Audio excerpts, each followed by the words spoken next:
Welcome to Manila, a city that's busy, bustling, beautiful, and yes, a little bit crazy. Whether you're here for the history, the food, or the adventure, there are a few things you need to know before you land. Let's dive into 10 tips that will make your trip to Manila a whole lot smoother.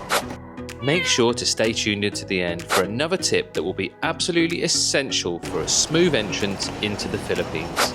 Getting around Manila, let's just say, brace yourself.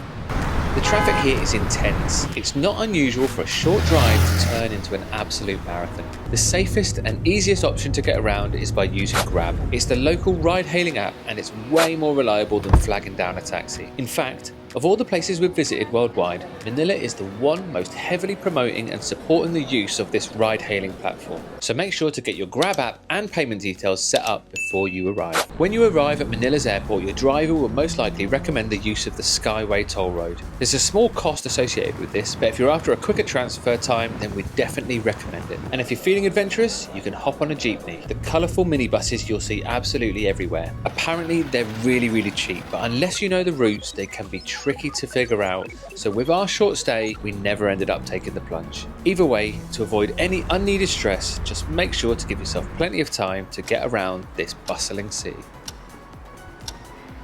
Staying connected in Manila is super easy and can be even easier if you plan ahead. You've always got the option to grab a local SIM card as soon as you land in the airport. Just look for one of the many kiosks. Globe and Smart are two of the major providers and both have affordable tourist packages with plenty of data. If like us you'd rather skip the hassle, you could always set up an eSIM before you even get on the plane. For this trip we've used Saily and it's worked absolutely fantastically everywhere we've been on this trip so far. Either way, having mobile data will make your life way easier for booking rides, checking conversion rates on purchases, or simply finding your way around.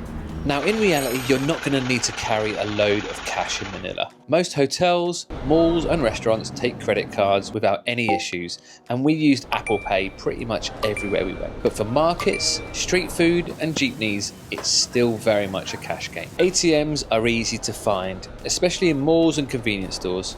Just watch out for high withdrawal fees, especially if you're using an international card. And a quick tip, always choose to be charged in pesos instead of your home currency when using your card. It'll almost always get you a better exchange rate. Just a quick one to say, if you're enjoying this video, please make sure to give it a thumbs up and subscribe to our channel for more of our travel adventures as we make the most of our newly found financial freedom.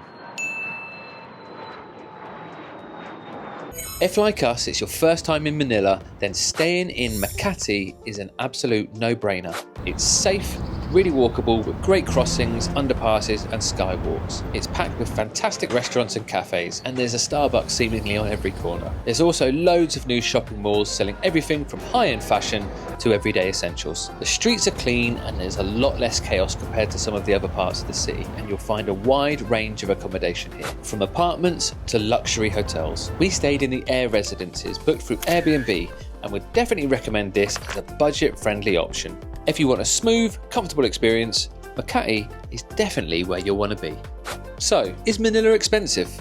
Honestly, it's really going to depend on how you travel. If you stick to local eateries, public transport and budget accommodations, we reckon you could easily get by on about £20 to £30 a day. Street food meals can cost as little as £1 and Grab rides are super affordable. To give you an example, here's a quick rundown of some of our costs.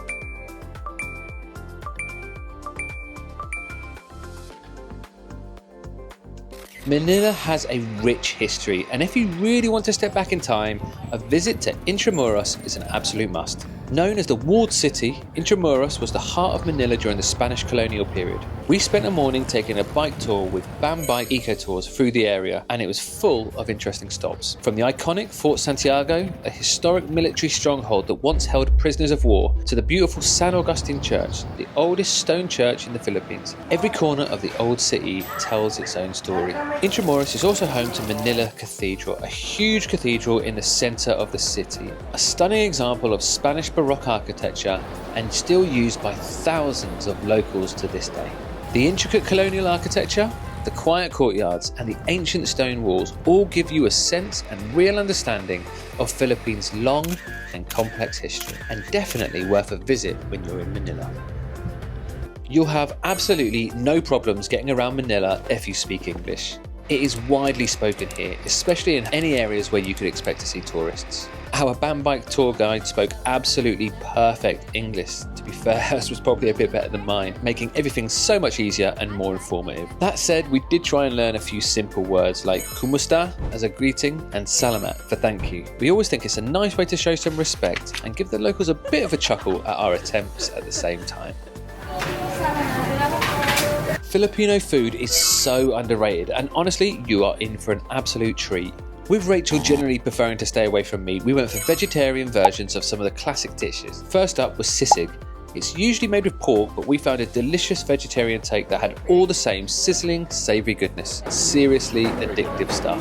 Then there's pancit, stir-fried noodles loaded with fresh vegetables. We even found a veggie version of isor. Now, isor is normally grilled chicken intestines, but we were fortunate enough to get the taste, but this time with seitan, which is a popular meat substitute here in the Philippines made from wheat gluten. Whilst we didn't get a chance to sample a huge amount, it did look as if Manila's street food scene has so much variety. Barbecued skewered to sweet treats, there'll be something for everyone's taste. One thing you cannot escape is that Manila is super hot and humid. Absolutely boiling. Manila's probably the hottest place we've been so far, isn't it? Yeah. If you're not used to tropical weather, it can definitely hit you hard, especially if you're out exploring during the middle of the day. The best time to visit Manila is December through to February, as it's a little cooler, less humid, and there's way less rain. On the flip side, June through September is Manila's rainy season. But no matter when you visit, lightweight clothes, sunscreen, and staying hydrated are absolute musts. Now, Manila can certainly feel a bit chaotic at times, but the good news is there are some great spots where you can slow down and catch your breath. One of our favourites was Ayala Triangle Gardens, a peaceful green park right in the middle of Makati skyscrapers. It's perfect for a stroll, and you can even relax with a book from the unique park library. If you're looking for even more nature, Washington's Syosset Park is another hidden gem nearby. Smaller, super quiet, and full of shady walkways to keep you covered in the midday sun. And then there's Greenbelt, part shopping mall, part tropical garden. You can grab a coffee, sit by the koi ponds, get a moment of tranquility in the central church, or just chill out for a while without even leaving the city centre. Now, before we wrap up, here's one last tip to make your arrival into the Philippines as smooth as possible. All foreign travellers entering the Philippines must complete the e-travel registration. It's a quick and free online form that you need to fill out within 72 hours before your arrival. Once completed, you'll receive a QR code that you will need to present at immigration. Having this ready will definitely save you time and hassle. And that's it, 10 things you need to know before visiting Manila. If you found this video helpful, then make sure to hit that like button and subscribe to our channel for more travel guides from Southeast Asia and around the world. And if you're already planning a trip to Manila, drop us a comment below. We'd love to hear what you're most excited to see. Thank you so much for watching, and we'll see you on our next adventure.